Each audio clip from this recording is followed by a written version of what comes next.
Hey guys, tonight we journey back thousands of years to the banks of the Nile, to a civilization known for pyramids, pharaohs and gods that watched your every move. But behind the gold masks and grand temples lies a much harsher reality. Today we're asking, what would really happen if you lived just one day in ancient Egypt? Because let me tell you, the sun isn't the only thing that will roast you alive. So before you get comfortable, take a moment to like the video and subscribe, but only if you genuinely enjoy what I do here, and let me know in the comments where you're tuning in from and what time it is for you. It's always fascinating to see who's joining us from around the world. Now, dim the lights, maybe turn on a fan for that soft background hum, and let's ease into tonight's journey together. Welcome to ancient Egypt, land of pyramids, gods, and relentless ultraviolet violence.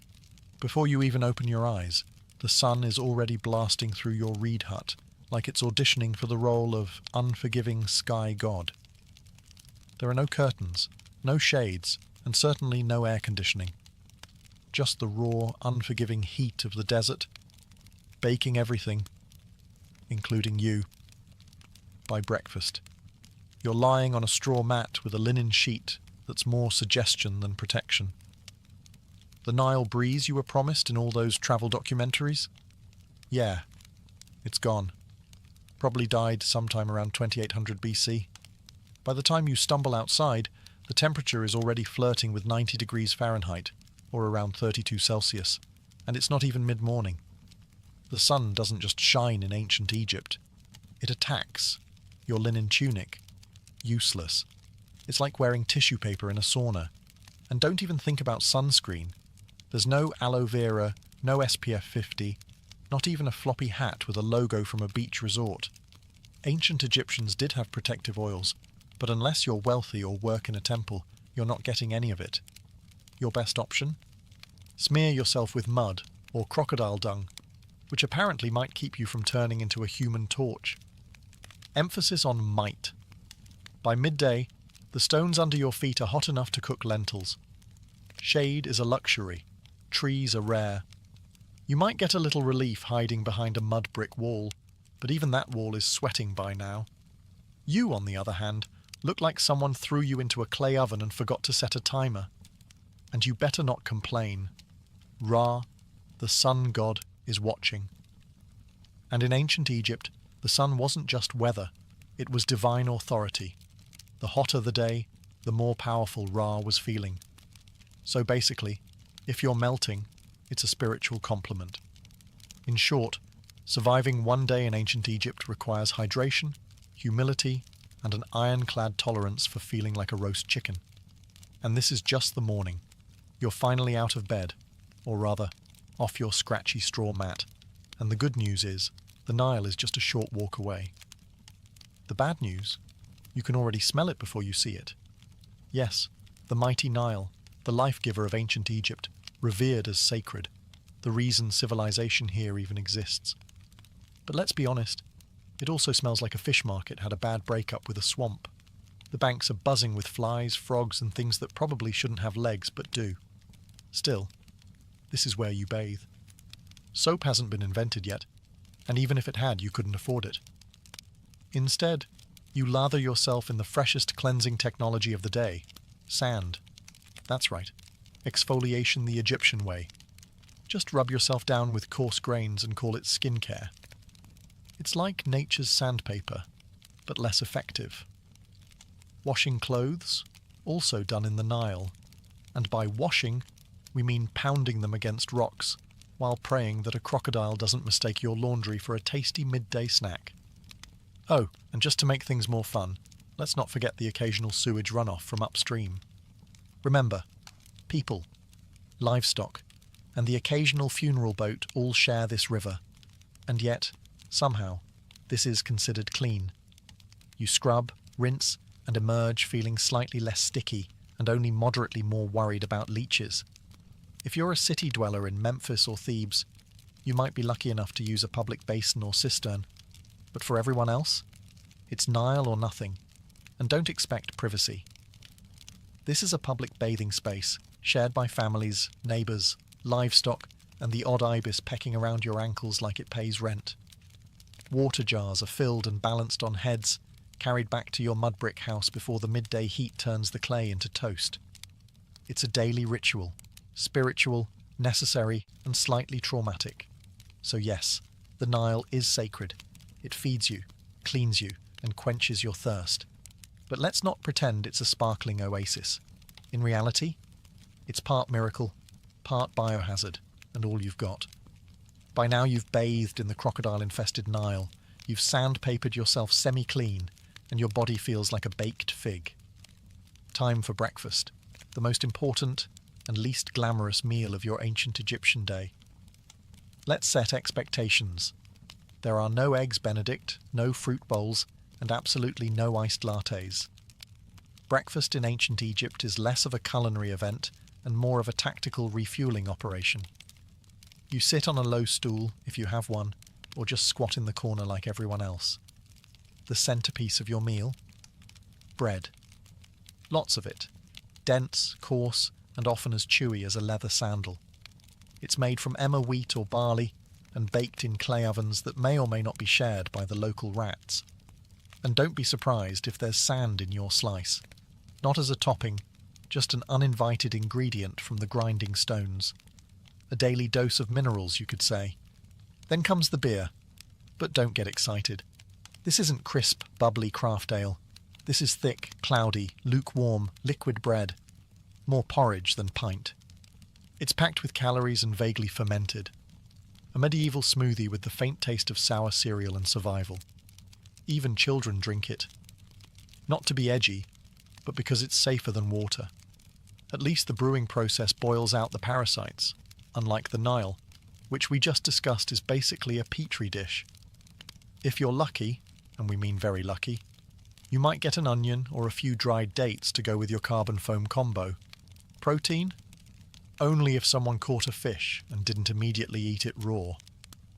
And as you chew your rock-like loaf and sip your grain sludge, flies buzz around you like it's a buffet. Because it is. For them.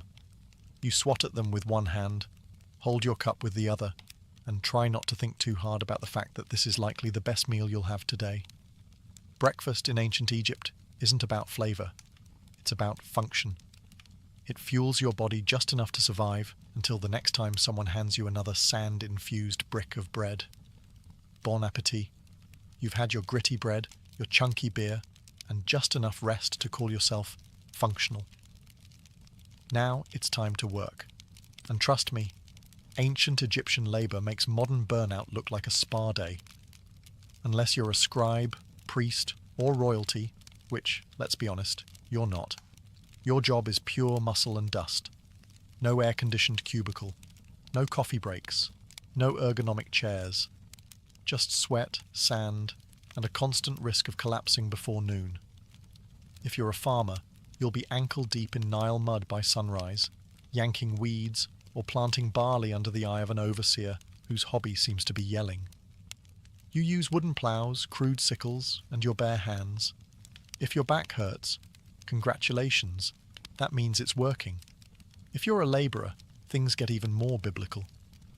Imagine hauling multi-ton stones for temple construction under a blazing sun, while barefoot up ramps made of gravel and prayer.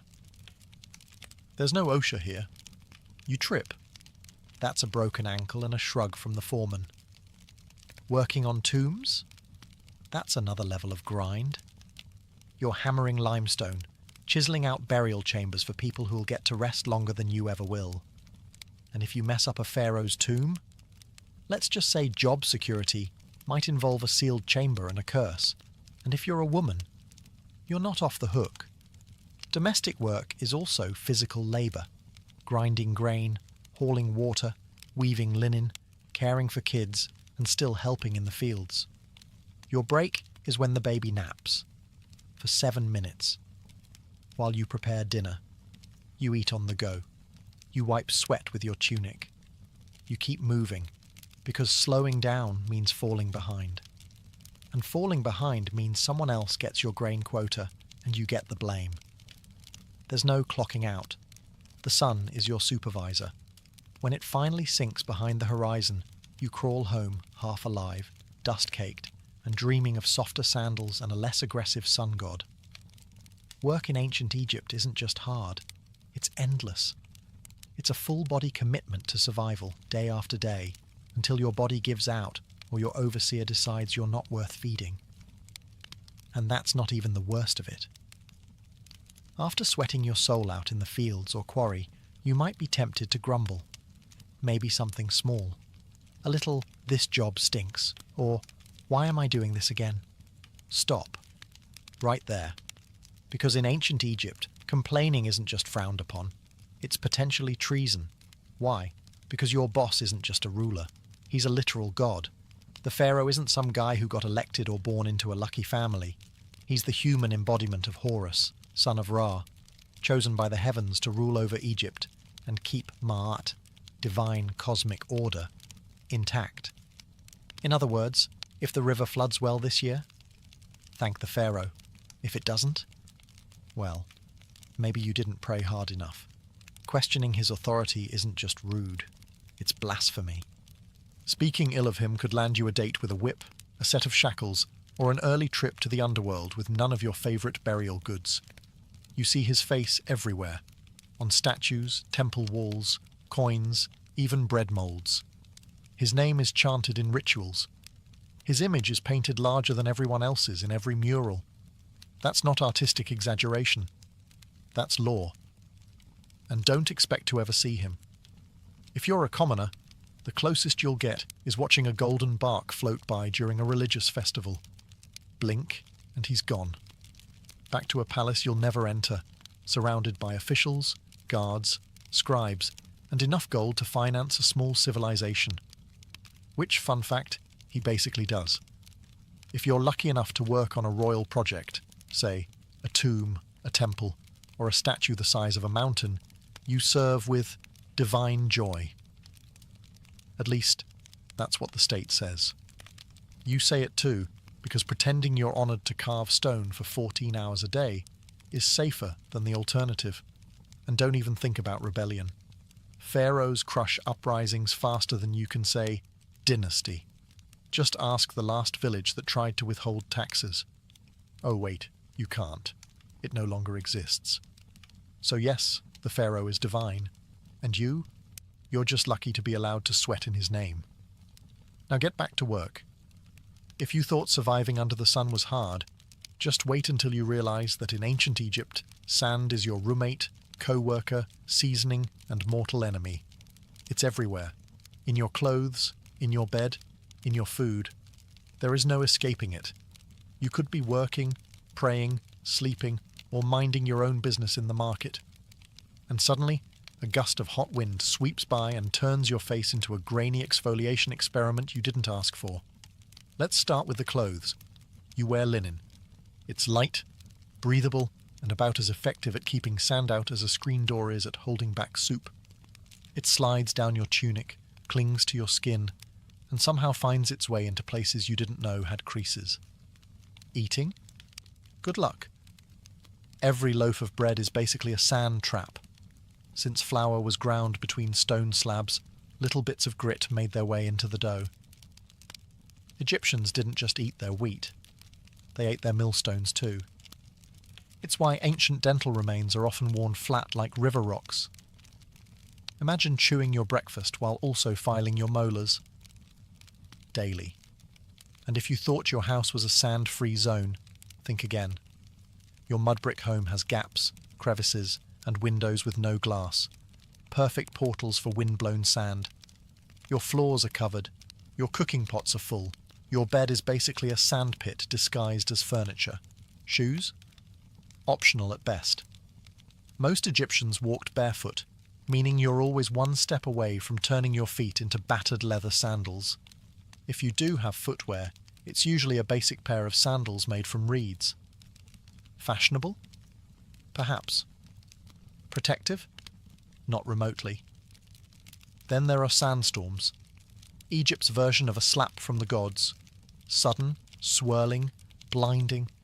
One moment you're talking to a friend, the next you're spitting dust and feeling like someone dumped an entire beach into your eye sockets.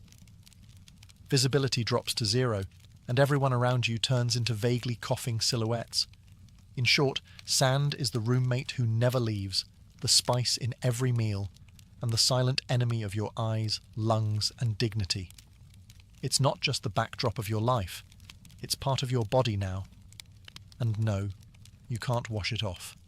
You already tried. In the Nile, which is probably full of more sand. In ancient Egypt, religion isn't just a weekend activity. It's the operating system for everything. Your job, your diet, your hygiene routine, your bedtime rituals, all dictated by gods who seem to have very specific opinions. First, understand this. The gods are everywhere. Your town has temples to a dozen different deities, each responsible for some vital function. There's Ra, who pilots the sun across the sky like it's a divine Uber. Thoth, the ibis-headed god of wisdom, is in charge of scribes and moon calendars. Sobek, part crocodile, part nightmare fuel, guards the Nile. And Bastet, the cat goddess, basically runs public relations. Forget personal freedom. Your daily routine revolves around pleasing them. Wake up, thank Ra, spill some beer, apologize to Hathor, stub your toe, curse quietly, or risk attracting a spirit with a grudge. Before meals, you offer a bit of food to the gods. Before bed, you pray that Set, god of chaos, doesn't toss your house into existential disarray overnight. Even funerals are multi-day affairs where the deceased must pass tests, avoid demons, and prove they were morally decent, or risk eternal erasure. Speaking of the afterlife, ancient Egyptians took it very seriously. You don't just die and move on. You must pass a judgment process involving your heart being weighed against a feather of truth. If your heart's heavier, because of lies, cruelty, or maybe stealing someone's goat, you're eaten by Amit, a creature with the head of a crocodile, the body of a lion, and the legs of your worst nightmare. So yes, even in death, you're still on probation. But here's the twist. This complex belief system isn't depressing. It's comforting. Egyptians believed life was part of a cosmic balance, and if you followed the rituals and upheld Ma'at, the principle of truth and order, you had a chance at a peaceful eternity, complete with food, family, and maybe a boat. Of course, the richer you were, the more gods seemed to notice you. Temples were massive, priests were powerful, and peasants? Well, they just hoped the gods were feeling generous that day. Because in ancient Egypt, faith isn't optional. It's your job description, your insurance plan, and your travel itinerary for the next life. So, you've stepped on something sharp, got bit by something weird, or caught something contagious, which in ancient Egypt is basically Tuesday. Time to seek medical care. Just don't expect a waiting room or a sterile environment. You're about to be healed with a combination of spells, herbs, and sheer optimism. First, you'll be taken to a doctor. And to be fair, they were some of the most advanced in the ancient world. They had surgical tools, medical texts, and a decent understanding of anatomy. But here's the catch. Science in ancient Egypt always came with a heavy dose of magic. You're given a poultice made of honey, mouldy bread, and crushed herbs. Honey actually is antibacterial, and mould has early penicillin properties. So it works? Sort of. But before applying it, the healer will chant a protective spell just to be safe, because you never know when your stomach cramps are actually the result of a spiteful ghost or an angry god. Have a headache? You might get a dose of crushed onions rubbed into your scalp while someone recites a hymn to Thoth. Got a cough? Let's smear cow dung mixed with dates on your chest and see what happens. Eye infection, time for a paste of lizard blood, ochre and beer, plus a prayer to Horus. Surgery? It did happen, sometimes. Abscesses were drained, bones were set, and wounds were stitched with linen thread. But there's no anesthesia. Just a sharp knife and a friend to hold your shoulders down while you scream into a mud brick pillow. Dentistry? Not great. Remember all that sand in the bread? Your teeth are worn down by your 20s. If one gets infected, your options are 1. Live with it. 2. Die from it. Or 3. Have it pulled with something resembling pliers made by a blacksmith with low standards. And let's not forget the amulets. Whether you're giving birth, getting stitched up, or just sneezing too loud, A good doctor/priest will probably hang a charm around your neck, just in case the real issue is an invisible serpent spirit curled around your spleen. So yes, Egyptian medicine had its moments, but mostly, you'd better believe in the gods, because your band-aid is literally a prayer. Here's a plot twist most people don't expect. Ancient Egyptian women had more rights than many women in later civilizations. They could own property, run businesses, file for divorce, and even take a man to court. Sounds progressive, right? But before you pack your bags for a time-traveling girl boss vacation, hold up. Because while the legal status might impress you, the day-to-day reality, not so glamorous. If you're a woman in ancient Egypt, you probably wake up before sunrise. You're grinding grain by hand, using a giant flat stone that chews through both wheat and your spine. Then it's off to haul water from the Nile, cook breakfast, care for children, manage the household, feed animals, and if needed, help in the fields. You're a one-woman workforce in linen. There's no me time, no spa days, and definitely no maternity leave. Childbirth is risky and painful. Midwives are helpful, sure, but there are no epidurals, no disinfectant, and no push playlists featuring relaxing harps. You give birth in a hot room with incense, prayers, and hopefully, not too much bleeding. Let's talk fashion. Linen dresses are light and breathable, but there's no underwear and no shoes. The sun scorches your skin, the sand grinds into everything, and the bugs think you're an all-you-can-eat buffet. Want makeup? Great. Egyptian women did wear cosmetics, but it's lead-based and applied with sticks that look suspiciously like toothpicks. Now, if you're lucky enough to be born into a wealthy family, things are better. You might read, write, manage estate accounts, or become a priestess. If you're born royal, you could even become pharaoh, like Hatshepsut or Cleopatra, who ruled with brilliance and terrifying eyeliner. But if you're poor, your status may be legal, but your reality is physical. You work, sweat, bend, carry, birth, bury, and pray. You're not chained by law, but by survival. Still, Egyptian women had agency, and that mattered. They could speak in court, keep their inheritance, and didn't become property when they married. Compared to many ancient societies, that's huge. So yes, Egyptian women had rights, but comfort? That's reserved for statues and goddesses, not the woman elbow deep in dough while swatting flies off a toddler. You made it through another grueling day in ancient Egypt. You ate your gritty bread, hauled your buckets, avoided divine wrath, and maybe even dodged a sandstorm. Time to relax, right? Wrong. Because in ancient Egypt, your real test begins after you die. Death isn't the end. It's just the beginning of an incredibly bureaucratic, multi-phase journey through the underworld. And if you thought the labor overseer was strict, wait until you meet the gods of judgment. First, your soul takes a trip to the Hall of Ma'at. Here, before a tribunal of 42 deities, you must proclaim your innocence in what's basically the oldest legal deposition in history. You say things like, I did not steal. I did not lie.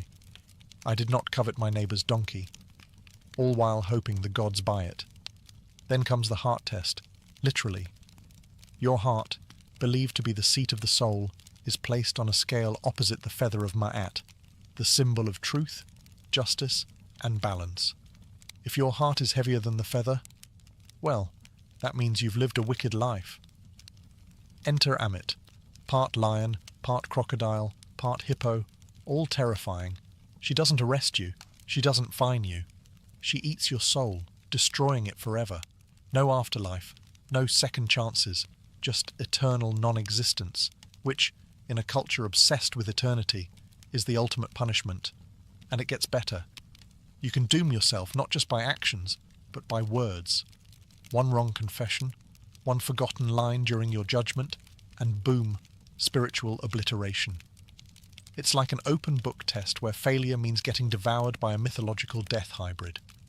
If you do pass, congratulations. You get to enter the field of reeds, a peaceful, idealized version of Egypt where your soul lives forever. With boats, with crops, with family. and presumably with fewer sand fleas. But the stakes? Enormous. That's why Egyptians obsessed over tomb preparation, funeral rites, and magical texts like the Book of the Dead, a spiritual cheat sheet full of prayers, spells, and helpful tips like, don't insult the crocodile god. So yes, the afterlife might be beautiful, but only if you live your life very carefully. One curse word, one unpaid temple tax, and your next stop is lunch for Amit. Sleep tight. If there's one small mercy in ancient Egypt, it's this: linen. Blessed, breathable linen.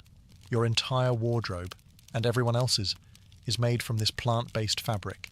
It's light, cool, and lets your skin breathe in the scorching heat. That's the good news. The bad news? That's pretty much where the comfort ends. Whether you're a farmer, builder, priest, or vendor, you're wearing the same outfit every day. For men, a short white kilt or loincloth. For women, a straight, sleeveless linen dress, sometimes held up by straps, sometimes not. If you're upper class, you might have pleats or beads or fancy patterns. If you're not, it's plain white or slightly greyish, depending on how long it's been since laundry day. Oh, and laundry day? You're hand-scrubbing your clothes in the Nile while hoping a hippo doesn't emerge mid-rinse. Underwear? Optional. Footwear? Also optional. Most people go barefoot.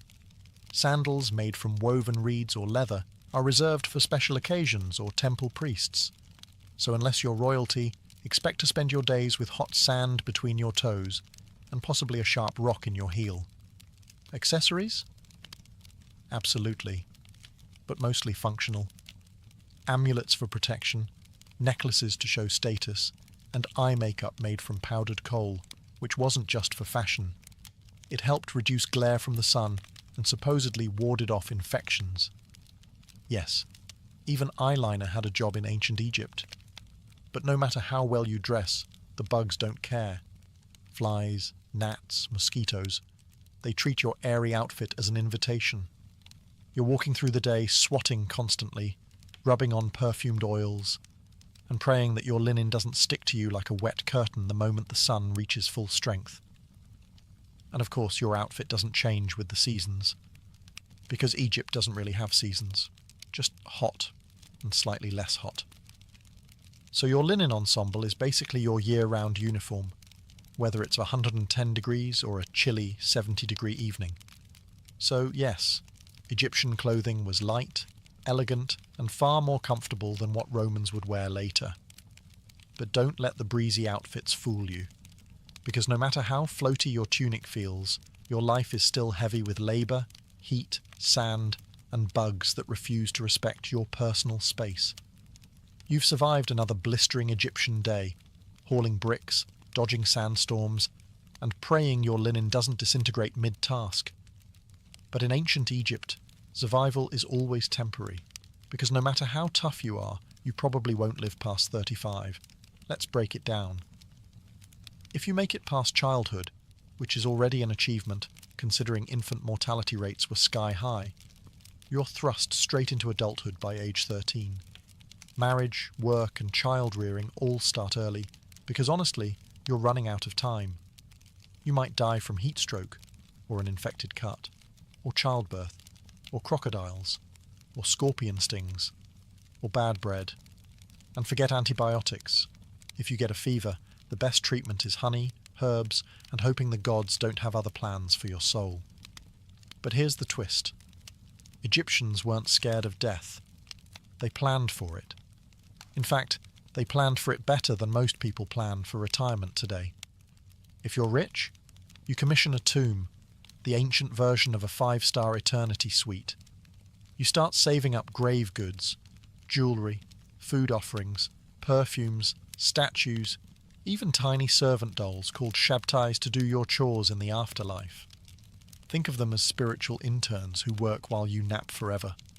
Your body is embalmed, wrapped in linen, stuffed with natron, natural salt, and tucked neatly into a painted sarcophagus. You're buried with a copy of the Book of the Dead, which is less about doom and more like a mystical travel guide, complete with passwords for the afterlife, spells to confuse demons, and instructions for not getting eaten by soul-devouring monsters. If you're poor, well, your tomb is likely a shallow pit in the sand. Your body is wrapped in whatever fabric your family can spare, maybe a pot or two placed nearby, and then covered with earth. No murals, no golden mask, just you and the wind. But even the poorest Egyptians held on to the dream of the afterlife, a peaceful, fertile paradise called the Field of Reeds, where you farm without sweat, eat without hunger, and sail the Nile forever under gentle sunlight. So yes, you'll probably die young in ancient Egypt. But if you lived well, prayed right, and didn't insult too many jackal-headed gods, you just might spend eternity in style. You've finally made it to the afterlife. Or at least, into the tomb. You've been embalmed, wrapped, blessed, and buried. Time to rest in peace, right? Well, not exactly. Because in ancient Egypt, even the dead get robbed. Let's start with a simple truth. Tombs are full of expensive stuff. Gold amulets, jewelry, perfumed oils, carved statues, chests full of linens, and, for pharaohs, literal boatloads of treasure. All intended to be taken into the afterlife. But treasure in a tomb is basically an open invitation for someone with a chisel and bad intentions. Tomb robbery was so common that it became a full-time problem. Pharaohs tried to fight it by hiding their tombs deep in cliffs, locking them behind trapdoors, and scrawling terrifying curses on the walls. Things like, "May a crocodile devour your soul," or "May your limbs be twisted forever by a serpent made of fire." Spoiler, the curses didn't work. Grave robbers came anyway, at night in secret, with inside knowledge. Sometimes they were locals, sometimes they were corrupt workers who helped build the tombs. In some cases, even priests and guards were in on it. And the punishment for getting caught? Severe. Think public beatings, mutilation, exile, or death. But considering how valuable tomb goods were, especially gold and rare incense, the risk often seemed worth it. After all, the dead don't fight back. But it's not just the wealthy who got robbed.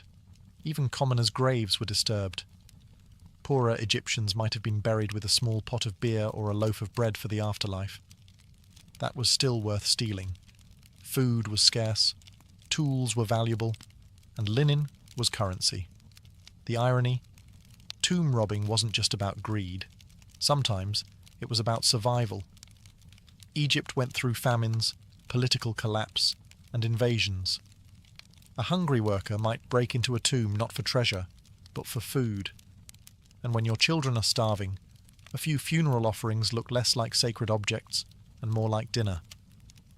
So in ancient Egypt, you're not safe just because you're dead.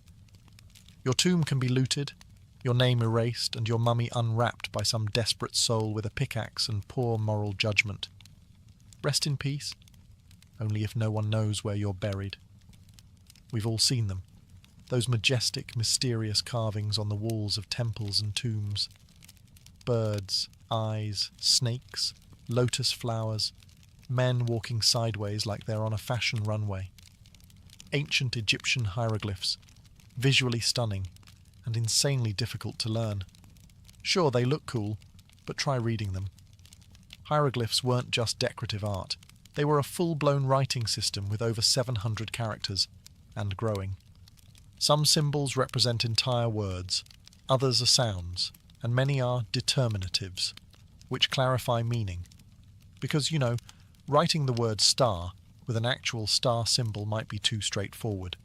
And don't expect spaces or punctuation. Ancient Egyptian writing was basically one long, beautiful riddle, with artistic flair, 0 vowels, and a deep need for context. Oh, and it can be written left to right to left, or top to bottom, depending on what the scribe felt like that day. The trick? Look at which way the birds or people are facing. That's your reading direction. If they're facing right, read right. Facing left, read left. And if they're upside down, good luck. Learning to write hieroglyphs wasn't for commoners. Literacy was rare. Maybe 1% of the population could actually read and write. If you wanted in, you had to become a scribe, which meant years of intense education, starting as a child. You'd memorize hundreds of symbols, copy endless scrolls, and practice so much that your hand probably curled into a claw by age 15. But the payoff? Huge. Scribes were respected, well-fed, and never made to haul bricks under the sun. Instead, they wrote tax records, court documents, letters, and religious texts. They were essential to society and protected from most manual labour. In a world where writing was power, scribes ruled quietly from the shadows. For the rest of the population, though, writing was something magical, literally. Hieroglyphs were believed to have sacred power. Writing someone's name preserved their soul. Erasing it, total spiritual annihilation. So yeah, spelling really mattered. So while hieroglyphs may look like ancient emoji, they're more like a linguistic Rubik's Cube wrapped in myth, math, and mystery. Beautiful? Yes. Easy to learn? Absolutely not. After 14 chapters of heat, hunger, sand, superstition, and backbreaking labour, it's time to ask the big question. Would you survive a single day in ancient Egypt? Let's be honest. Probably not. Sure, it's easy to romanticize the ancient world. Golden tombs, lotus-scented air, graceful hieroglyphs, gods with animal heads, and a thing for order and beauty. But behind the iconic monuments and stunning art was a world of brutal realities that spared no one but the elite. Your average Egyptian day started with a dirt floor, a cloud of flies, and the knowledge that if you didn't work, you didn't eat. You walked barefoot on blazing sand, hauled water, cooked over open fires, lived shoulder to shoulder with bugs, smoke, and livestock. You worried about disease, divine punishment, and whether a snake might slither into your sleeping mat. You had no toothpaste, no medicine, no retirement plan. And if you were lucky, maybe 2 changes of linen. You served a god-king who could take your land with a decree, a climate that cooked your skin by noon, and a religion that required you to pass a literal divine test after death just to get into the good version of the afterlife. Let's also not forget the things you didn't have. No antibiotics, no sunscreen, no privacy, no plumbing, no painkillers, and no easy escape. Once you were born into your class, that was it. No promotions, no career changes, no finding yourself. You were either a scribe, a farmer, a labourer, a mother, a servant, or dead. And yet, for all this, the ancient Egyptians weren't miserable. They believed deeply in their gods, their purpose, and the beauty of life. They loved music, dance, food, family, and festivals. They joked. They painted. They imagined eternity with enough clarity to build stone monuments that still stand today. But for a modern person, without your air conditioning, your filtered water, your Advil, your sneakers, and your smartphone, you'd fold before the second sandstorm hit. So no, you wouldn't last a day in ancient Egypt. But that's okay, because they lasted thousands of years. And maybe, just maybe, that's why we still talk about them. In the heart of ancient Teotihuacan, one pyramid refuses to be forgotten. Its surface is adorned not with peaceful symbols of faith or gentle gods, but with snarling, open-mouthed stone serpents, dozens of them. They jut out from the temple's facade as if frozen in mid-strike, fangs bared, eyes wide. This is the temple of the feathered serpent, known to many as the temple of Quetzalcoatl.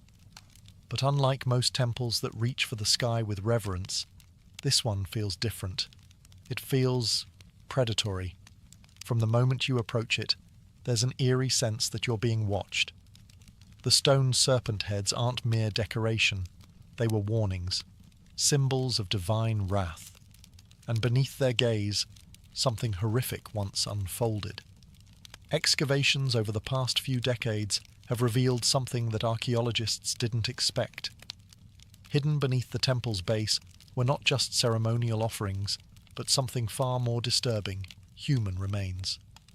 And not a handful. Over 200 bodies, many of them decapitated, hands bound behind their backs. Young men, warriors perhaps, buried in groups, ritual sacrifices arranged with mathematical precision. Some were buried with obsidian knives at their sides, others with necklaces made of human teeth, or jewellery crafted from jawbones. They weren't simply thrown into the ground, they were deliberately placed in positions of symbolic significance. It's clear, this was no mass grave. It was a message, a divine transaction carved into stone and sealed with blood. But what kind of belief system justifies such horror? Who demanded so many lives be taken at once? The Temple of the Feathered Serpent wasn't just a religious building. It was a theatre of power, a place where rulers fused cosmology, warfare, and fear to maintain control over a city of more than 100,000 souls. And this ritual bloodletting may have been the cost of keeping the cosmos in balance. As you stand before this temple today, gazing at those stone serpents, you're not just looking at art or architecture.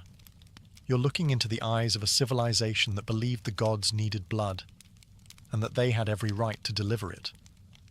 But who were these people? Who commanded such violence and vanished without a trace? The answer lies in the shadows of Teotihuacan. Before the mighty Aztec Empire, before the Maya carved their cosmic calendar into stone, there stood a city unlike any other in the ancient Americas, Teotihuacan. Its name, given by the later Aztecs, means the place where gods were born. And when you walk its immense avenue of the dead, flanked by pyramids that scrape the heavens, you start to understand why. At its height, around 100 to 250 CE, Teotihuacan was a sprawling metropolis of over 100,000 people, making it one of the largest cities in the world at the time, rivaling ancient Rome, Alexandria, and Chang'an in size and influence. It was a city meticulously planned. Wide boulevards, gridded streets, apartment compounds housing extended families, multi-story structures made from volcanic stone. And at the center of it all, 3 massive pyramids. The Pyramid of the Moon, the Pyramid of the Sun, and the Temple of the Feathered Serpent. But here's what makes Teotihuacan different. No one knows who built it. Seriously. To this day, we don't know the name of the people who constructed this place. We don't even know what they called themselves. There are no written records, no kings' names carved into stone. Teotihuacan seems to have been a society ruled not by a single monarch, but perhaps by a council, a theocracy, or something altogether foreign to our understanding of ancient power. And despite this anonymity, their influence was colossal. Evidence of Teotihuacan's power has been found hundreds of miles away, from the Maya cities of Tikal and Copan to the distant Zapotec capital of Monte Alban. Obsidian blades, ceramic styles, murals, and even political meddling. In one case, Teotihuacan emissaries may have helped overthrow a local Maya king to install a ruler more favorable to their interests. But how did they maintain such a vast network? How did a city with no known writing system command such authority across Mesoamerica? The answer may lie in how they combined cosmic ideology with statecraft. Their temples were more than places of worship. They were tools of control, aligning perfectly with astronomical events, serving as theatres of ritual sacrifice, and reminding every citizen and every visitor that Teotihuacan was no ordinary city. It was the axis of the world, a sacred engine that kept time, fate, and blood flowing in sync. And at the heart of it all stood the Temple of the Feathered Serpent. To understand the temple, you must first understand the deity it was dedicated to, the Feathered Serpent. Known later by the Aztecs as Quetzalcoatl and to the Maya as Kukulkan, this figure is one of the most enigmatic gods in all of Mesoamerican mythology. But in Teotihuacan, centuries before the Aztecs rose to power, the Feathered Serpent was already a central, possibly supreme, divine force. But here's the paradox. What kind of god is both a serpent and a bird? Think about that. Serpents slither through the underworld. They shed their skin, symbolizing rebirth, duality, and death. Birds soar high in the sky, closer to the sun, representing freedom, divinity, and life-giving wind. To combine these two, earthbound and sky-dwelling, death and life, chaos and order, was to create something entirely cosmic, something terrifyingly powerful. The feathered serpent wasn't just a god, he was a bridge between worlds. On the facade of the temple, carved in deep relief, we see dozens of his images: goggle eyes, bared teeth, plumed headdresses. Some historians believe these represent the god himself. Others suggest they're warriors or priestly figures, adorned in divine regalia to signal their authority. Either way, they are everywhere. The temple is covered in these snake-bird hybrids, as if the structure itself breathes with divine presence. But the feathered serpent wasn't just a god of the heavens. He was intimately tied to sacrifice. Blood was the fuel that kept the cosmos in motion, and Quetzalcoatl, though later remembered as a gentle, civilizing deity, had a much darker role in Teotihuacan. He demanded offerings, and not just of maize or incense, but of life itself. In some myths, he descended into the underworld to retrieve the bones of the dead and create humankind. But to bring life from death, there had to be a trade. The gods sacrificed themselves for humanity, and humans, in return, were expected to do the same. The Temple of the Feathered Serpent wasn't just a monument to faith. It was a cosmic engine, designed to link the sky, the earth, and the underworld through ritual. Every stone, every serpent head, every buried victim fed into that system. Teotihuacan didn't just worship the feathered serpent, they embodied his logic, paradox, power, and blood. And the most disturbing truths were hidden beneath the surface. For centuries, the Temple of the Feathered Serpent stood silently, a weathered, imposing structure half swallowed by time. Locals whispered legends, scholars made guesses, but no one could have imagined what was buried beneath its layered stones until archaeologists broke through in the late 1980s and early 2000s. What they found wasn't just unexpected, it was unsettling. Hidden beneath the temple's foundations were a series of long-sealed chambers and pits, each filled with carefully arranged human remains. These weren't the messy results of war or disease. These were deliberate sacrifices, systematic, ritualistic, cold. The victims, numbering over 200, were young men, many between 15 and 25. Some wore necklaces made of human jawbones. Others had their hands tied behind their backs. A few were decapitated. Obsidian knives, sharp and black as night, were scattered nearby. The unmistakable tools of ritual slaughter. And this is where it gets darker. The arrangement of the bodies followed geometric and symbolic patterns. They weren't buried randomly. They were placed in quadrants, cardinal directions, possibly to mirror the cosmos. Even the number of bodies mattered. It wasn't just about death. It was about meaningful death. Offerings surrounded the victims: jaguar bones, serpents, exotic shells from the distant Gulf Coast, figurines, and obsidian blades that had never been used in battle.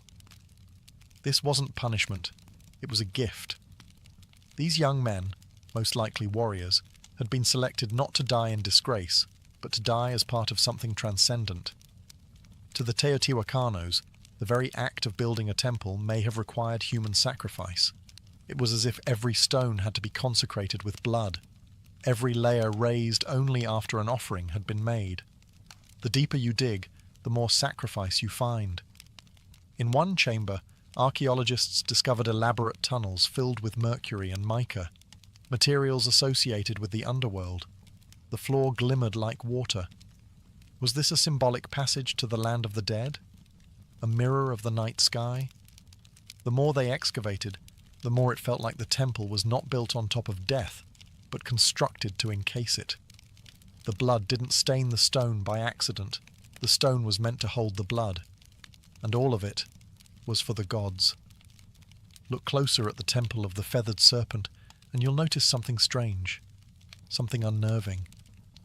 It doesn't just sit on the landscape. It aligns with the universe. Teotihuacan wasn't built randomly. The entire city was laid out along precise cosmic axes. Its central avenue of the dead runs at a 5-degree angle off true north. Not a mistake, but a deliberate shift, possibly to align with the setting of the Pleiades star cluster or the sun on specific ritual dates. The Temple of the Feathered Serpent sits directly along this avenue, locking it into a grand celestial blueprint. But why? What were they trying to align with? Archaeologists and archaeoastronomers have debated this for decades. Some suggest the temple lines up with the equinox sunrise. Others argue it connects to Venus, the planet most sacred to Mesoamerican civilizations, often associated with war, sacrifice, and rebirth. When Venus rose or set, wars were declared, offerings made, and temples activated with ritual fire. Even the temple's dimensions seem intentional. The repetition of the number 7, the number of visible planetary bodies, appears in its step platforms. There's symmetry, rhythm, and a stunning understanding of both earthly math and cosmic cycles, and beneath the surface, more clues. In 2003, archaeologists uncovered a tunnel beneath the temple. Not a crude passage, but a deliberately constructed subterranean world. The walls were once covered in powdered pyrite, a shimmering mineral that would have reflected light like starlight. Combined with mercury pools and mica-lined walls, the tunnel seemed designed to replicate the cosmos itself. To walk through it would be like travelling through the Milky Way, a symbolic journey to the underworld, or perhaps to rebirth. Was this temple not just a place of sacrifice, but a cosmic machine? A portal that aligned earth, sky, and the spirit realm? Some scholars believe Teotihuacano saw time as circular, not linear. Every ritual, every building, every sacrifice wasn't a one-time event. It was part of an eternal cycle. Death leading to renewal, sacrifice fueling rebirth. The temple's alignments may have helped predict celestial movements, coordinate harvests, and more importantly, time when to offer blood. The Temple of the Feathered Serpent wasn't just looking at the stars. It was trying to speak to them. The Temple of the Feathered Serpent wasn't just a spiritual beacon, it was a political weapon. Its very design was meant to overwhelm, to intimidate, to remind every viewer, local or foreign, who held the reins of power in Teotihuacan. Imagine standing in its shadow 1,800 years ago. You, a visitor from a smaller city-state, would arrive at the Avenue of the Dead, already awestruck by the sheer scale of Teotihuacan. But when you reached the Temple of the Feathered Serpent, you'd freeze. The serpent heads stare at you, their fangs bared. Jaguar symbols growl from the stone. The plaza ahead once held massive gatherings, not just for celebration, but for public ritual. You might even witness a sacrifice. The ruling elite of Teotihuacan understood something crucial. Fear is power, and nothing stirs fear like divine wrath.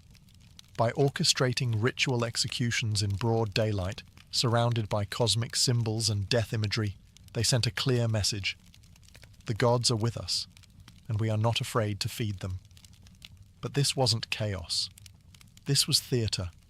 Priests in feathered headdresses and obsidian masks would chant, dance, and spill blood, turning cosmic myth into political performance. It wasn't just about pleasing the gods.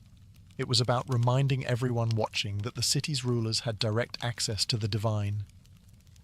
They alone could open the heavens or summon rain, protect the people, or destroy their enemies. Even the architecture helped reinforce this propaganda. From the temple's upper tiers, leaders could look down upon the plaza. They controlled not just the narrative, but the very physical space in which it unfolded. The people looked up, at the gods, at the rulers, at the sacrifices, and knew their place. And for outsiders, Teotihuacan didn't need to conquer with swords. It conquered with symbols. Visiting dignitaries would carry home tales of awe and terror. They would speak of the feathered serpents, the endless avenues, the blood rituals that lit the sky red. In a world where gods ruled through fear, Teotihuacan positioned itself as their chosen mouthpiece, and the Temple of the Feathered Serpent was the loudest voice of all. At its peak, Teotihuacan was the heartbeat of Mesoamerica, a city of fire and stone, of gods and blood, a city that seemed destined to last forever. But around the year 550 CE, something changed. Something broke, and the silence that followed was as chilling as the temple's stone serpent heads. The fall of Teotihuacan was not loud and glorious. It was gradual, then sudden. Signs of strain began appearing decades earlier, signs that the cosmic engine was faltering. Evidence points to a long period of drought, crop failure, and social unrest. The very systems that had sustained this grand city, centralized power, religious dominance, cosmic order, began to crack under pressure. And then came the fire. Archaeologists have uncovered widespread burn layers across elite compounds, temples, and administrative buildings, including signs of violent destruction at the Temple of the Feathered Serpent. What's strange is that the lower-class residential areas were mostly untouched. This wasn't an external invasion. This was an uprising, a rebellion, possibly from within. The very people who once watched sacrifices in awe may have risen against their priest-kings.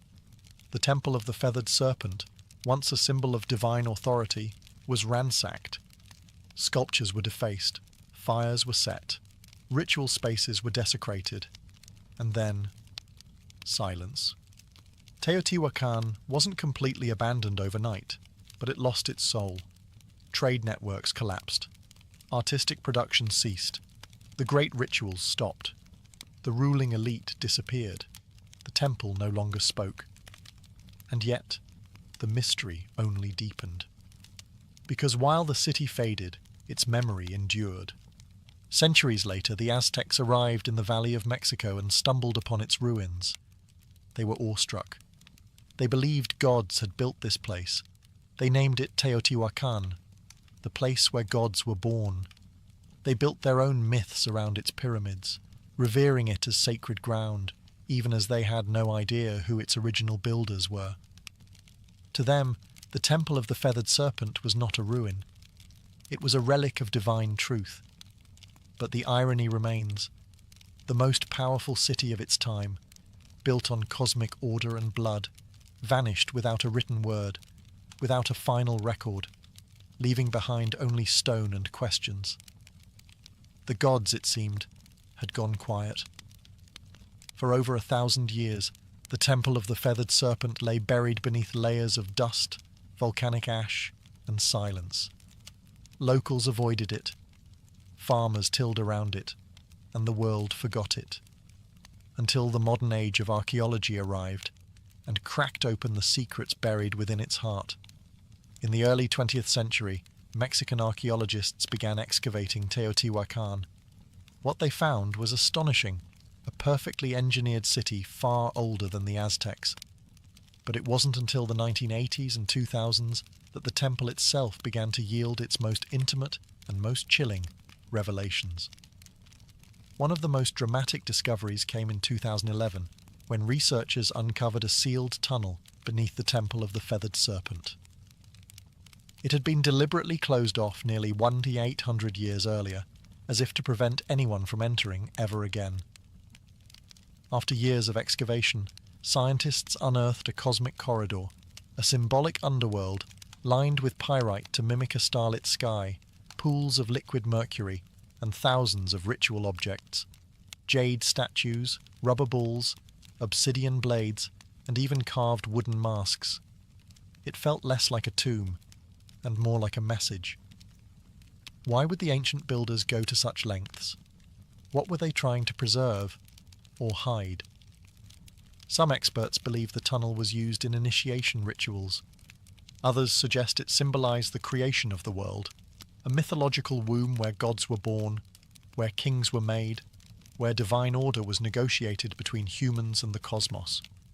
The mercury, once thought to be only toxic, may have represented water, or the fluid veil between worlds. And among all these glittering fragments was one persistent whisper. The feathered serpent still lingered, not just as a myth, but as a presence, in murals, in carvings, in the geometry of the temple itself. The serpent hadn't disappeared. It had coiled inward, deep into the bones of the city, waiting to be rediscovered. And with each excavation, each uncovered jawbone or golden ornament, we draw a little closer to its message, one carved not in language, but in stone, sacrifice, and shadow. Modern science has given us X-rays, drones, and ground-penetrating radar. But even with all our tools, one truth remains. The temple still keeps secrets. Today, the Temple of the Feathered Serpent stands as a haunting monument, not just to a civilization long gone, but to a way of thinking that merged power, cosmos, and death into one unbreakable system. Tourists snap photos. Children run past the stone serpent heads, but the ground beneath their feet is soaked in 1,000 untold stories and over 200 known human sacrifices. And still, the temple endures. Its legacy is not just architectural, it's psychological, spiritual, cultural. The feathered serpent, this paradoxical god of sky and earth, continued to evolve. He would be adopted by the Toltecs, then reborn by the Aztecs as Quetzalcoatl, where his myth took on a gentler tone, the bringer of knowledge, the god who wept for humanity, the one who vowed to return. This reimagining of the serpent god shows how myths don't die. They transform. Even in modern Mexico, echoes of the feathered serpent persist, in art, in murals, in literature, and in national identity. The temple's image has appeared on coins, stamps, and even government buildings. It has become a symbol of mystery, of pre-Columbian brilliance, and of the untamed spiritual world that once pulsed through Mesoamerica. But there's another legacy, one less visible, more uncomfortable. The Temple of the Feathered Serpent forces us to confront the price of belief. It asks hard questions. How far will humans go to feel connected to the divine? What happens when power and religion become indistinguishable? Can beauty coexist with terror? In many ways, the temple isn't just a historical site. It's a mirror, a reflection of us, our fascination with life after death, our hunger for meaning, our capacity to build monuments of staggering beauty and to stain them with blood. The temple teaches us that greatness comes with shadows, that civilizations can soar to impossible heights while burying their secrets beneath the stones. And maybe that's why we keep returning, not just to visit, but to understand. Because deep down, we know the serpent is still watching, not to strike, but to remind. Reminders of what we once were, and what we still might be. Before we spoke in words, we spoke in rhythm. Tens of thousands of years ago, long before the invention of writing, even before the birth of language itself, early humans began to create something that could only be described as sound with intention. Not speech, not melody, but rhythm.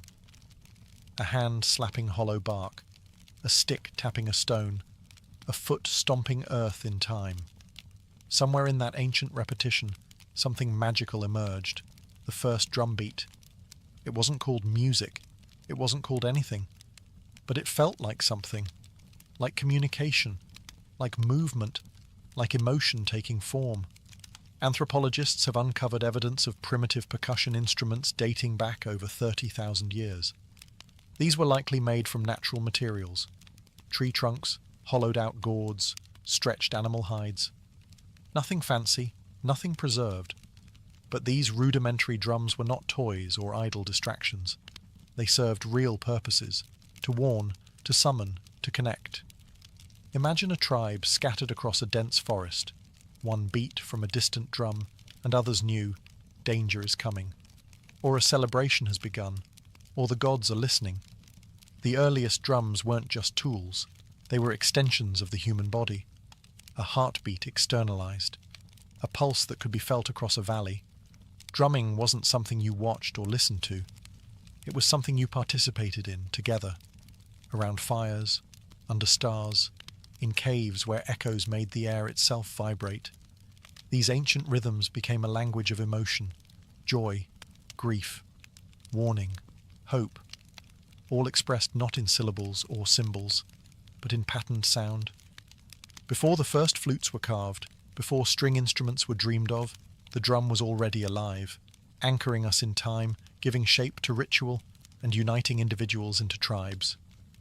In that way, the drum became humanity's first instrument, and perhaps its first form of collective identity. No matter where on earth people lived, they created something to strike, something to beat, something to mark the moment. Because even when we had no words, we had rhythm. And that rhythm was everything. In the cradle of early human civilization, drums were not just instruments, they were sacred voices. Every tribe, every culture, every corner of the earth developed its own rhythm.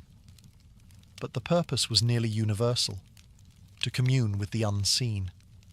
In Africa, where some of the world's earliest drums emerged, rhythm was deeply intertwined with life, death, and ancestry. The djembe, carved from a single tree and wrapped in goatskin, was believed to contain three spirits: that of the tree it was carved from, the animal whose skin gave it voice, and the craftsman who brought it to life. Played in circles, the djembe didn't just accompany rituals, it was the ritual. Then there were the talking drums, capable of mimicking human speech through pitch and tone.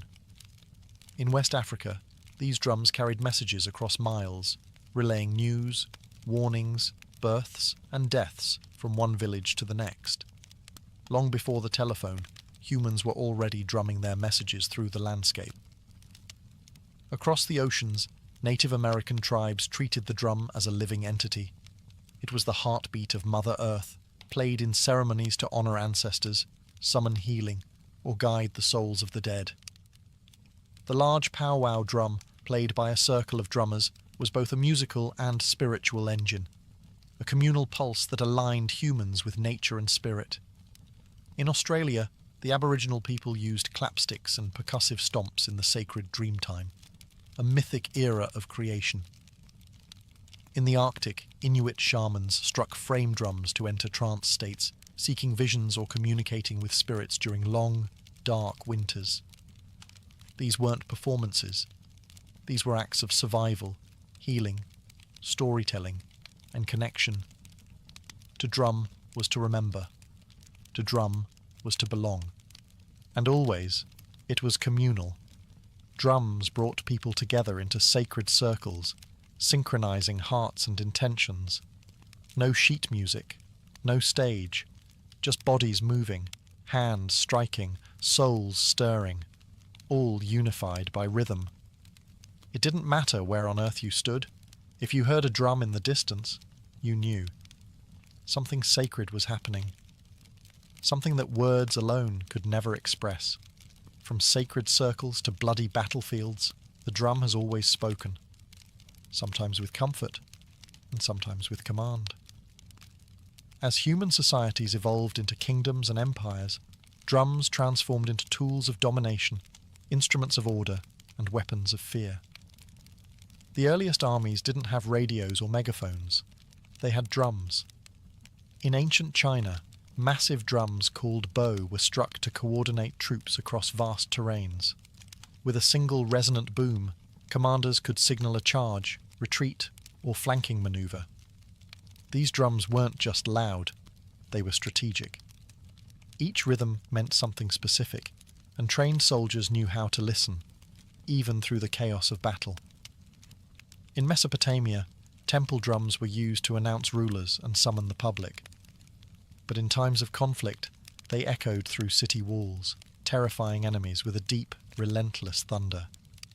It wasn't just percussion, it was psychological warfare.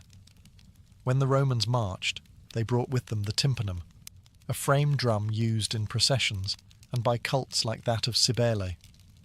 Though not a battlefield instrument in the way horns and standards were, it carried symbolic power, a sound of empire, discipline, and order.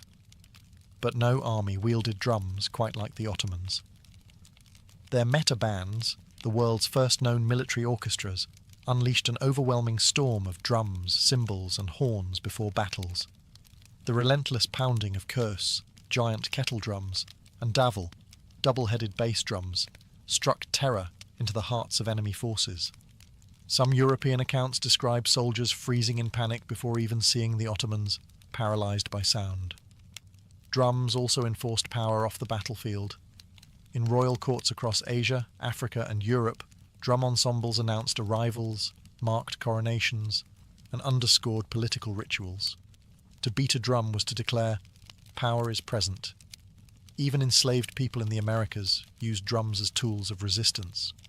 On plantations, rhythmic communication kept culture alive and helped orchestrate secret rebellions.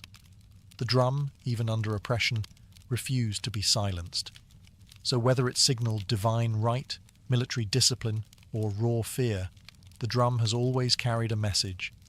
This is who rules. This is who marches, and this is the rhythm of power.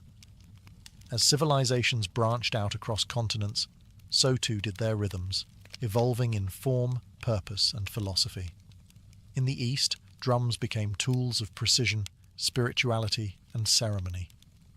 In the West, they leaned into military power and eventually orchestral grandeur.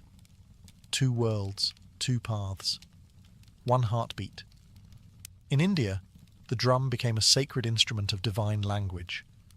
The tabla, with its crisp tones and fluid grace, was used in classical music and devotional performances, but it was more than accompaniment. It was conversation. Each stroke had a name, a meaning, a syllabic identity. Indian drumming wasn't just percussive. It was spoken poetry, trained over decades. The tabla player was not just a musician, he was a linguist of rhythm. In Japan, the taiko drum emerged as a ceremonial giant. Played in Shinto rituals, theatre and war, taiko required not just technical skill, but physical discipline. The drummers moved with martial precision, their stances grounded like warriors. In festivals, the booming taiko echoed through mountain valleys, believed to drive away evil spirits and call the gods down to earth. Meanwhile, in Indonesia, the kendang drum led the hypnotic flows of gamelan orchestras, guiding dancers and musicians in sacred temple ceremonies. These rhythms were layered, interlocked, and celestial, a sonic reflection of cosmic harmony. Across the world, in Europe, drums had a different story. They were largely utilitarian during the medieval period, signalling soldiers, marking time, enforcing discipline. It wasn't until the Renaissance and Baroque eras that drums began to enter formal music. Even then, they were kept in the background, timpani thundering beneath royal fanfare or echoing in grand cathedrals. In this divergence, you see two philosophies.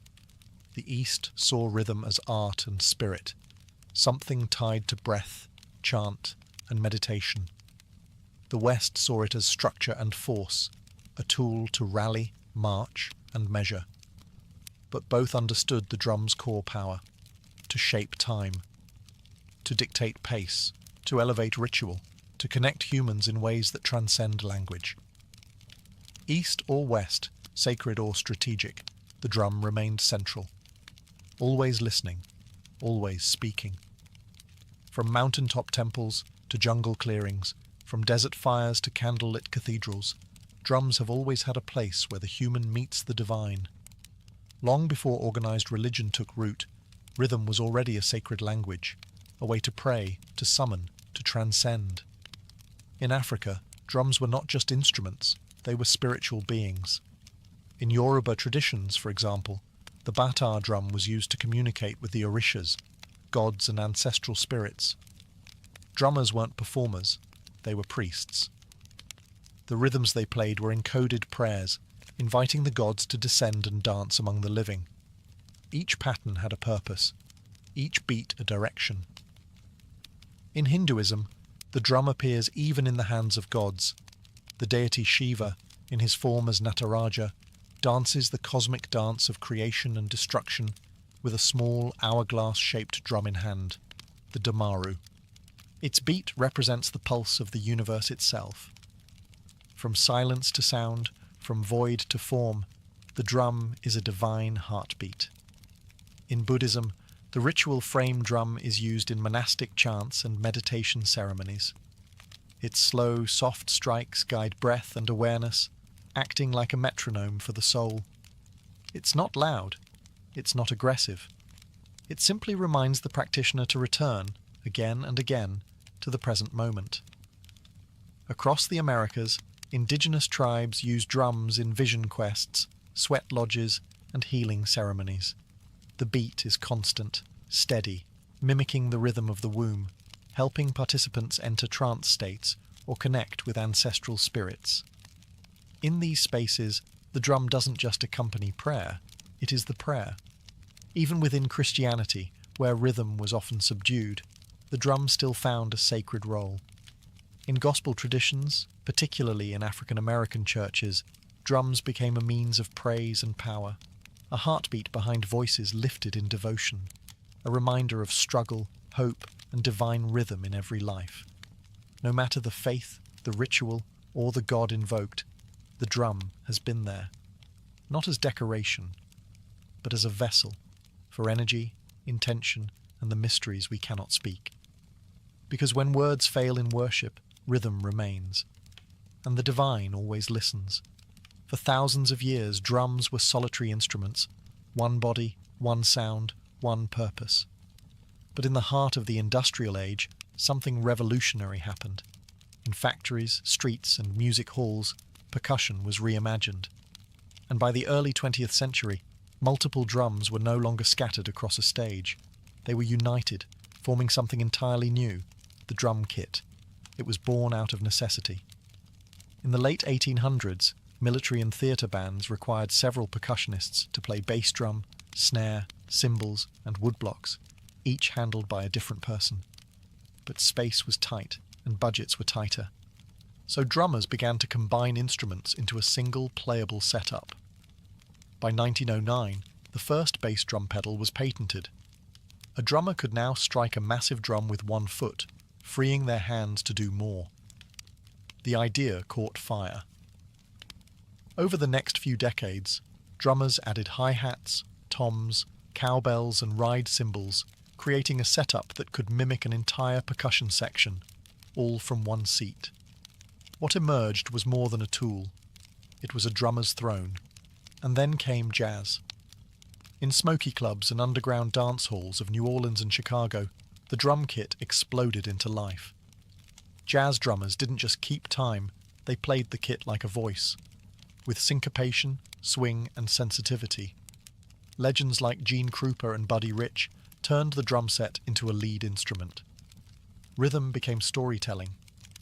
As jazz evolved into rock, the drum kit grew louder, heavier, more powerful.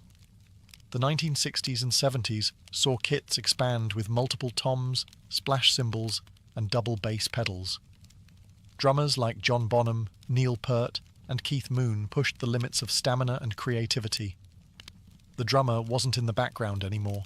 He, or she, was the engine.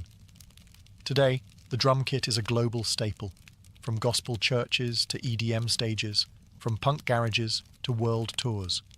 And even as digital kits and drum machines rise, the physicality of a live drum kit, the sticks, the skins, the sweat, remains irreplaceable. It's a symbol of modern rhythm, a fusion of centuries, where tradition meets innovation, and where one drummer can speak with 10 voices at once. The world beats in thousands of dialects, and so do its drums. From continent to continent, culture to culture, the drum has taken countless forms, each carrying a distinct identity, sound, and purpose. These aren't just instruments. They're cultural signatures, crafted from local materials, shaped by local hands, and steeped in the rhythms of everyday life. In West Africa, the djembe remains a heartbeat of community gatherings.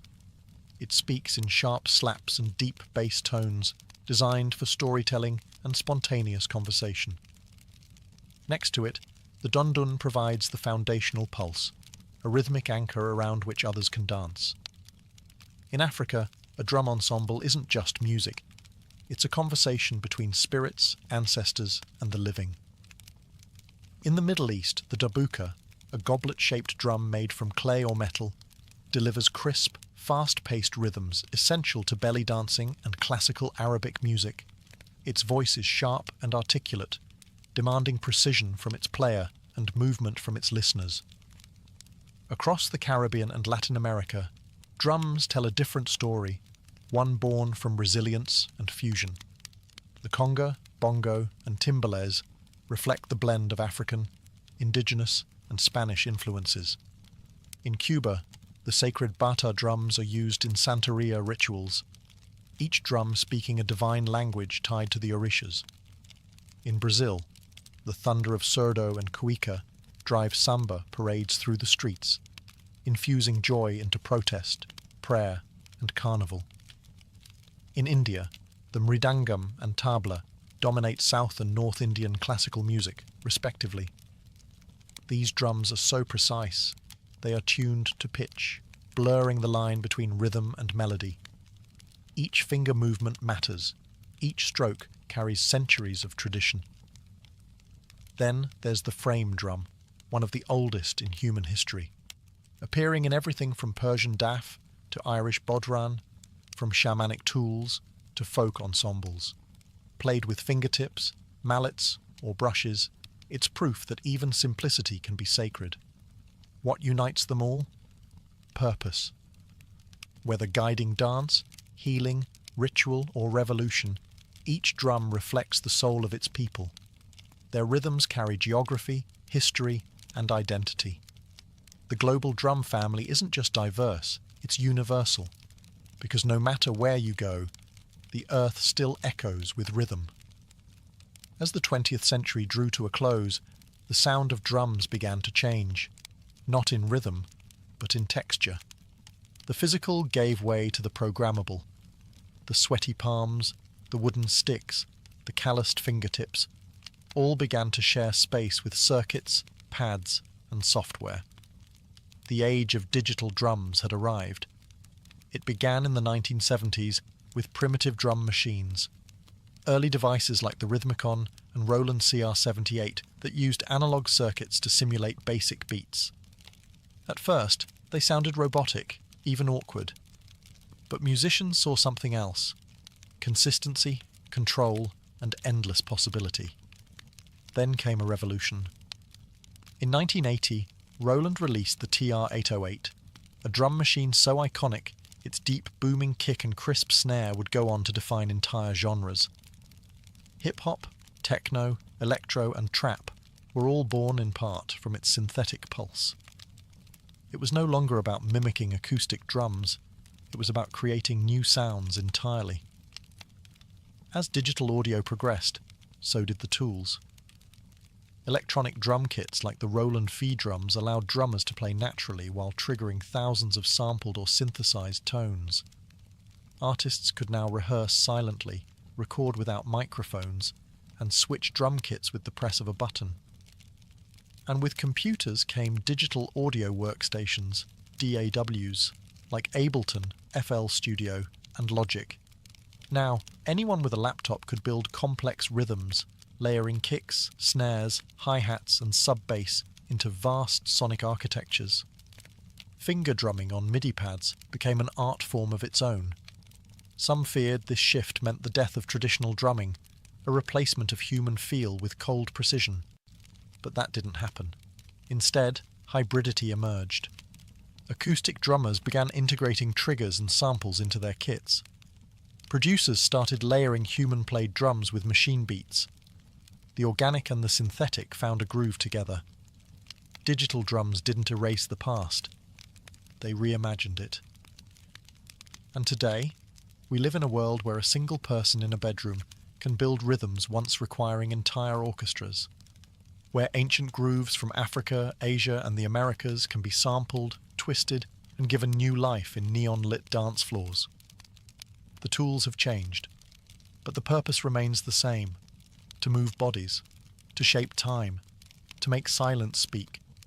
Across every era, every empire, and every evolution in technology, one thing has never changed. The drum remains our oldest and most enduring voice. From ancient fire circles to modern concert halls, from sacred rituals to digital dance floors, The drum has never been just about music. It's about connection, to ourselves, to each other, to something bigger. It is the heartbeat we all share. Not metaphorically, literally. Because even before we're born, nestled in the womb, the first rhythm we ever hear is that of our mother's heart. Steady, safe, alive. And when life begins, we chase that rhythm forever. The drum has been our companion through joy and war, through worship and protest. It has marched beside kings and risen with rebels. It has echoed through temples and subway tunnels. It speaks in every language, because it is a language. One that bypasses thought and speaks directly to the body, the bones, the blood. In moments of grief, we drum to mourn. In moments of ecstasy, we drum to celebrate. And in the quiet spaces in between, we drum to remember who we are. Today, percussion continues to evolve.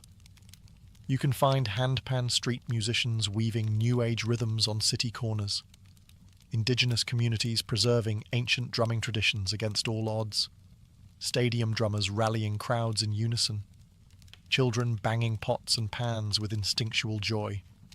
Even artificial intelligence is learning rhythm, but no algorithm can replicate the human soul behind a single imperfect beat.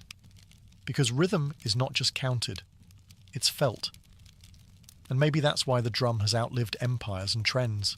Because deep down, we all crave the anchor of time, the shared pulse that tells us we are here, together now.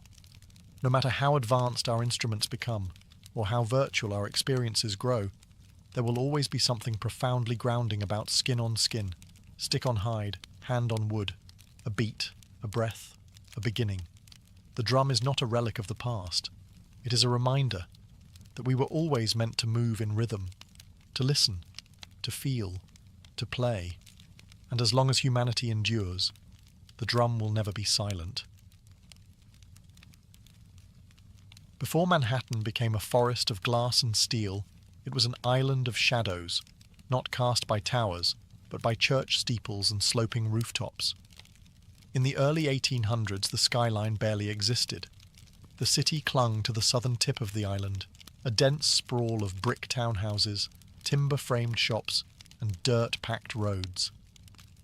Buildings rarely climbed beyond 5 or 6 stories. Not because ambition was lacking, but because gravity had the final say. The taller the building, the more weight it carried, and with stone and brick, height came at a steep price. The walls had to be thicker at the bottom to support the upper levels, leaving less room inside and requiring enormous foundations. To build high was to build heavy, and heavy didn't make financial sense. So the city grew horizontally, spreading northward along a grid that had been planned in 1811, one of the boldest urban blueprints of its time. But underneath that grid, beneath the layers of cobblestone and soil, Manhattan held a secret weapon: bedrock. Deep, dense and unwavering, the granite spine that ran beneath the island would one day support some of the tallest structures in human history. But for now, it lay quiet, untouched, waiting. Life in early Manhattan was noisy but grounded. Commerce bustled in the harbour, ships lined the piers, and horses clattered through narrow streets. The economy grew, immigration surged, and the island swelled with energy. But still, the city hugged the ground. The sky remained untouched. The only real vertical statements were churches, Trinity Church being the most prominent. Its spire, completed in 1846, rose over 280 feet, and for a time it was the tallest structure in New York. But even that was more symbol than skyline. What no one knew then was that the skyline's future wouldn't be shaped by stone or wood, but by iron, steel, and vision. And it wouldn't be limited by the ground. It would rise far above it. Manhattan wasn't yet a city of towers, but the stage was being set. The island was ready.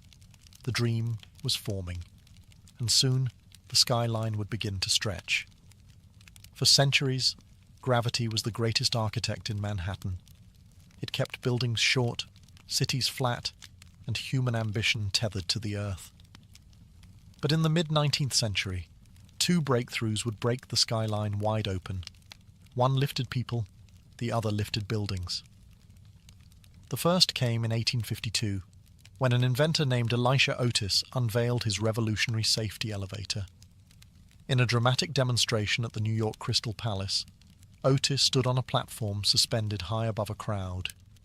He ordered the rope to be cut. The crowd gasped, but the platform didn't fall. A hidden mechanism locked the lift in place. With that single breathtaking moment, Otis changed the rules of height. Until then, the top floors of buildings were the cheapest.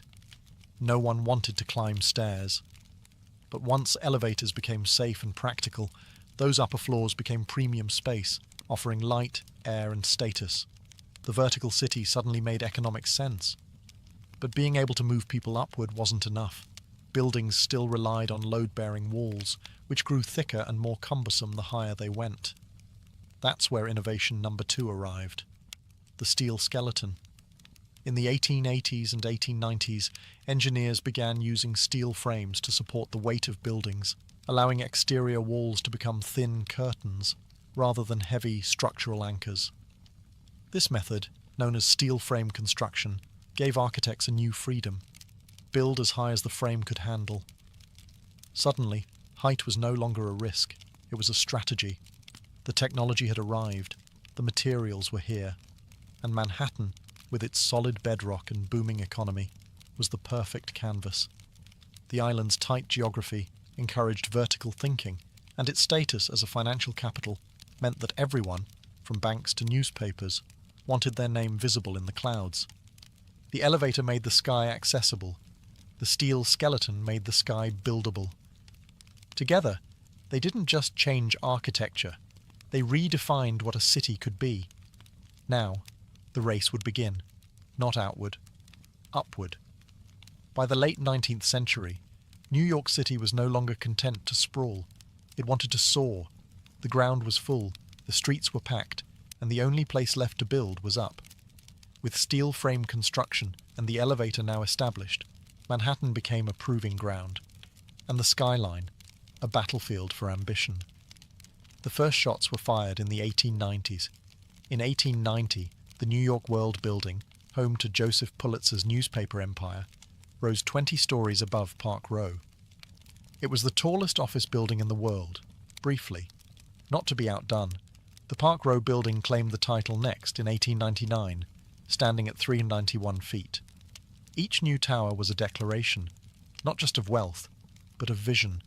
To build higher was to announce, "We are the future." Soon, the skyline began to sprout with steel giants. The Singer Building, completed in 1908, stood at 612 feet, becoming the tallest building in the world, and the first structure to surpass the height of the spire of Trinity Church, which had held the record for over 50 years. But even that wouldn't last. In 1913, the Woolworth Building took the crown. Designed by architect Cass Gilbert and funded in cash by retail magnate Frank W. Woolworth, it rose 792 feet, over 55 stories, in a soaring display of neo-Gothic beauty. Dubbed the Cathedral of Commerce, the Woolworth wasn't just tall, it was majestic, an architectural sermon about America's rise as a modern power. But this wasn't just architectural competition, it was branding warfare. Corporations and institutions vied for the tallest, most distinctive buildings, towers that would etch their names into the sky. Every new height was a headline, every silhouette a symbol. The skyscraper became the ultimate billboard, permanent, imposing, impossible to ignore. And beneath it all, the rhythm of progress beat relentlessly. Steam shovels dug foundations into granite. Riveters hammered steel day and night. Immigrants and ironworkers balanced on beams hundreds of feet in the air with no harnesses, only grit and resolve. The skyline was no longer theoretical. It was real, and it was rising. As the 1920s roared through Manhattan, the skyline began to dance. Not just climb. This was the era of Art Deco, a time when architecture wasn't only about height, but style. The Jazz Age poured elegance into steel and stone, and New York's buildings became icons of movement, light, and energy. The most dazzling of them all was the Chrysler Building. Completed in 1930, it stood 1,046 feet tall, briefly becoming the tallest building in the world. Commissioned by car magnate Walter Chrysler, the tower wasn't just a monument to corporate success. It was a symphony of design. Its stainless steel spire, built in secret and hoisted into place overnight, shimmered in the sun like a crown. Ornamental eagles, modelled after hood ornaments, jutted from the corners like guardians of the future. With its curves, chevrons, and machine-age detailing, the Chrysler Building didn't just scrape the sky, it seduced it. But the race wasn't over. Just a few blocks away, another titan was rising, the Empire State Building. Completed in 1931 during the depths of the Great Depression, it soared to 1,250 feet, stealing the title from Chrysler and holding it for nearly 40 years. Built in just 410 days, with thousands of workers labouring through wind, snow, and steel dust, the Empire State wasn't just a building, it was a message. New York endures. While much of the country struggled, Manhattan pushed upward, and its buildings mirrored the era's dual identity, elegant but aggressive, optimistic yet competitive.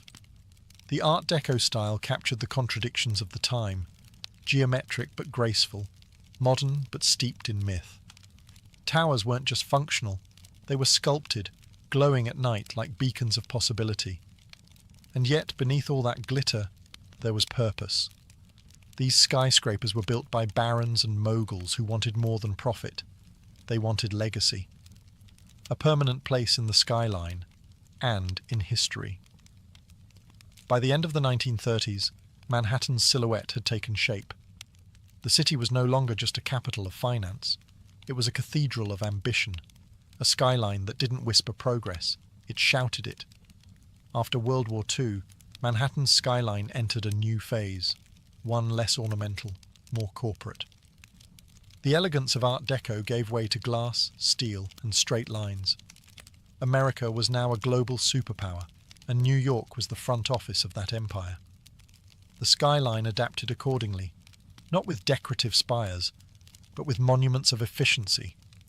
In 1952, the United Nations headquarters rose on the East River, a bold, boxy glass tower flanked by low marble wings. It marked a shift in tone, global, diplomatic, futuristic. It wasn't just a building, it was an architectural statement about international order in the atomic age, and it set the tone for what would follow. Next came the Lever House in 1952 and the Seagram Building in 1958, both defining examples of the international style. These towers, with their curtain walls of reflective glass and steel frames, were minimalist by design, free of decoration, stripped of sentiment. They didn't look like cathedrals or castles. They looked like machines, precise, modern, and ruthlessly practical. The Seagram Building, designed by Ludwig Mies van der Rohe, was especially influential. Its bronze-tinted glass, uniform grid, and open plaza introduced a new kind of urban presence, not to impress with flourishes, but to project order, discipline, and power. This was corporate architecture at its peak, cold, beautiful, and authoritative. As businesses boomed, so did the skyline. Midtown became the hub for America's major corporations, banks, media companies, law firms. These new skyscrapers didn't compete for beauty. They competed for square footage, for location, and for presence on the horizon. Gone were the soaring spires and gargoyles.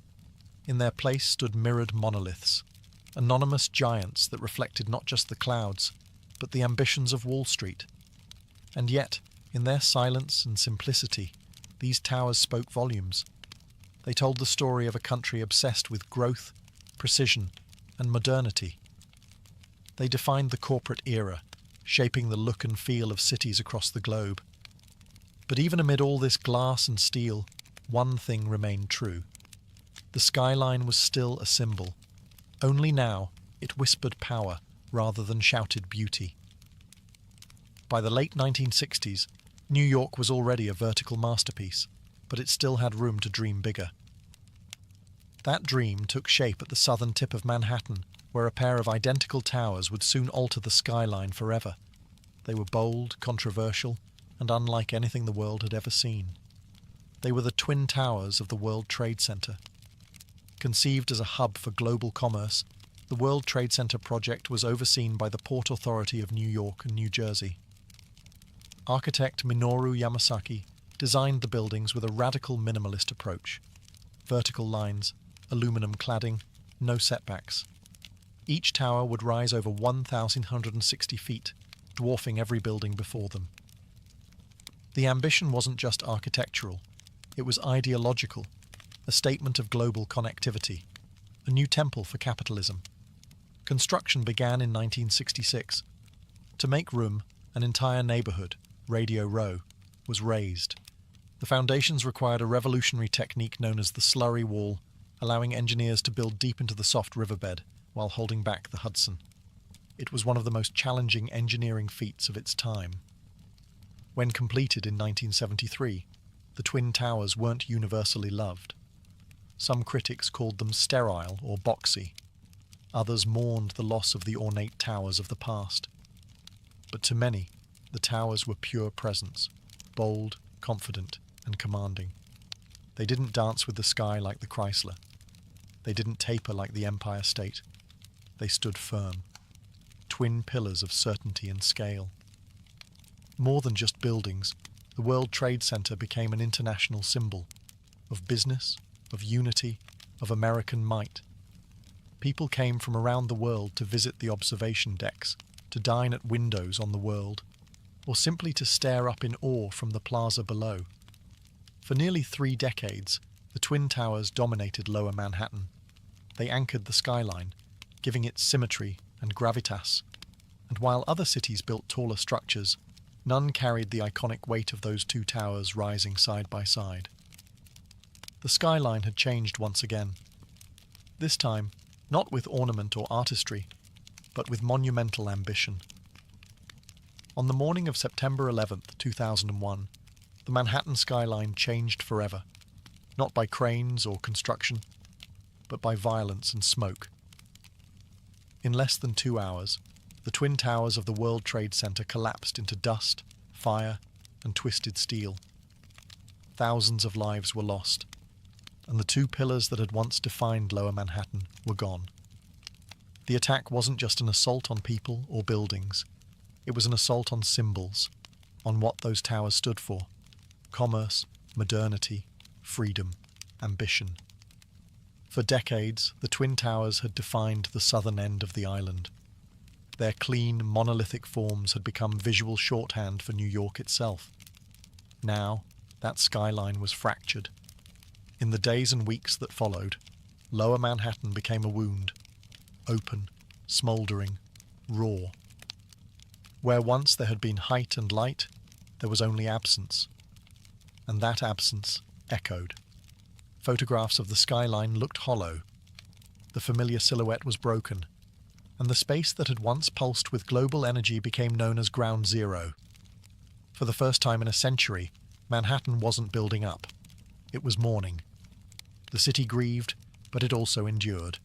Steelworkers, firefighters, police officers, and volunteers poured into the site, not to construct, but to recover.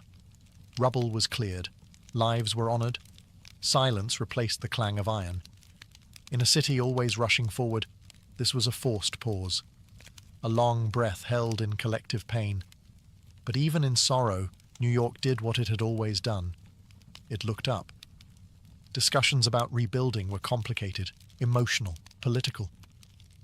What should take the place of the towers? Should anything rise again? Could the skyline be restored without erasing the loss? For years, the hole in the ground remained, a reminder of what was and what was taken. It became sacred space. And yet, slowly, plans emerged. Designs were drafted, cranes returned, steel returned. Not to erase the tragedy, but to create something new beside it. But before anything was built, one truth stood clear. The skyline was no longer just a symbol of power or ambition. It had become a memorial, a silhouette shaped by both triumph and tragedy. And the story wasn't over. In the aftermath of devastation, a city known for speed, ambition, and movement paused. Not to surrender, but to reimagine. Rebuilding the Manhattan skyline after 9/11 wasn't just a matter of architecture, it was a matter of identity. What would rise in place of the Twin Towers? Could anything? The answers came slowly.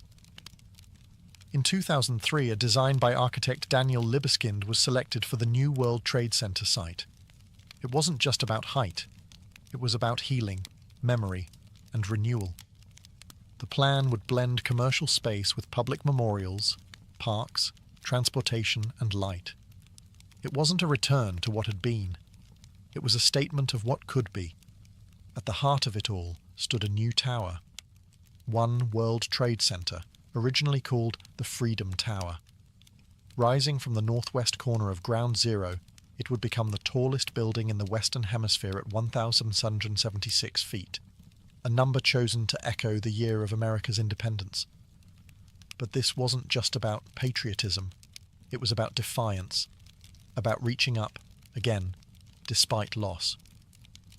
Construction began in 2006, and in 2014, One World Trade Center opened its doors. Clad in shimmering glass and standing like a crystal obelisk, it didn't try to imitate the past. It offered something new, reflection, both literal and symbolic. The building changes with the sky, glowing, darkening, disappearing, depending on the light. It is presence without arrogance. Beside it, the 9/11 Memorial opened in 2011.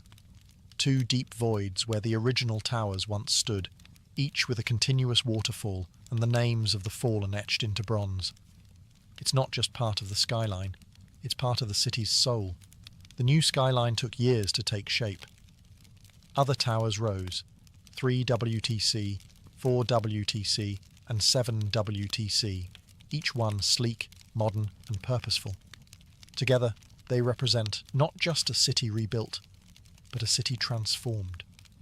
New York didn't just replace what was lost, it evolved. It honored the past while building for the future. And in doing so, it reminded the world of something deeply American and deeply human. You can knock a city down, but you can't keep it from rising. Today, the Manhattan skyline is more than a collection of buildings. It is a living symbol of ambition, of resilience, of the American dream itself. No other silhouette in the world carries so much weight. It's etched into pop culture, history, and memory. You can draw it with 5 lines, and people will recognize it instantly. It tells a story of bold engineers and fearless ironworkers, of architects who imagined spires that pierced clouds, and of immigrants who crossed oceans to help build them. It speaks of risk, reward, and reinvention, the constant churn of New York itself. It has never been finished, and it never will be. The skyline is alive, always changing. In recent years, it's stretched even higher, but not in Lower Manhattan. This time, the vertical race moved uptown. Along Billionaire's Row, super slender residential towers like 432 Park Avenue, Central Park Tower, and 111 West 57th Street now rise like needles above Midtown. These skyscrapers are feats of engineering, pencil-thin, wind-tested, and made for the ultra-wealthy. Critics call them sky-piercing expressions of inequality. Others see them as marvels of modern ambition. Meanwhile, in Hudson Yards, an entirely new neighborhood has appeared, with gleaming glass towers, public art, and corporate headquarters rising where rail yards once sprawled. The skyline now stretches farther west, evolving with the city's changing needs and ambitions. But even as it grows, the skyline holds its past tightly. The Empire State Building still glows at night, the Chrysler still gleams at sunrise, and One World Trade Center stands solemn and proud. The skyline remembers what came before, even as it reaches for what's next. More than any monument or statue, it is the skyline that defines New York, not just in form, but in meaning. It is a place where humanity dared to build upward, again and again, through booms, busts, wars, and wounds. A city of millions, reflected in steel and glass. It doesn't just mark where the city ends, it marks where dreams begin. Because in Manhattan, the sky has never been the limit. It's just the next floor.